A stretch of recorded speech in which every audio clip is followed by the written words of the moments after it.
इतनी खूबसूरत हवेली है तुम्हारी, मेरा तो दिल कर रहा है इसे देखती ही रहूं। अरे दूर से ही देखो बस इसे। हम लोग हवेली में नहीं, हमारे काका के यहाँ रुकेंगे। माँ ने हवेली में पैर रखने से भी मना किया है। प्लीज कार्तिक, मुझे हवेली में ही रहना है। अपना घर है तो हम गेस्ट बनकर क्यों रहें? मुझे देखना है ना तुम्हारा बचपन कहाँ बीता। Please please. रक्षा काफी जिद करती है, लेकिन कार्तिक हवेली में रुकने के लिए तैयार नहीं होता। रात हो चुकी थी। कार्तिक और रक्षा गांव के प्रधान के घर मेहमान बन के रुके हुए थे। लंबे सफर की थकान के चलते खाना खाकर वे सोने के लिए चले गए थे। देर रात गए रक्षा अपने बिस्तर से उठती है और पल्लू से अपना चेहरा ढककर शमशान की ओर जाने लगती है।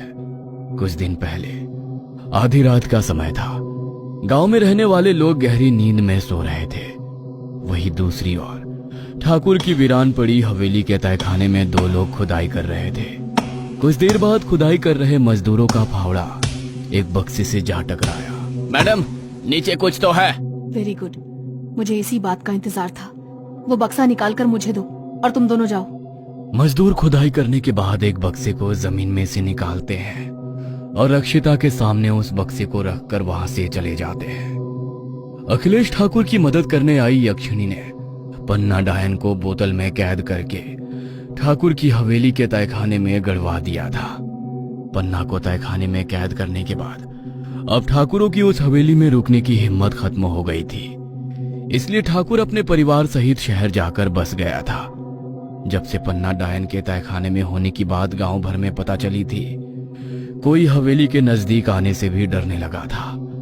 हवेली पूरे इलाके में भूत बंगले के नाम से प्रसिद्ध हो गई थी। मजदूरों के जाने के बाद रक्षिता उस बक्से को खोलती है। बक्सा खोलते ही उसकी आंखों में चमक आ जाती है। सामने बक्से के अंदर एक कांच की बोतल रखी हुई नजर आ रही थी।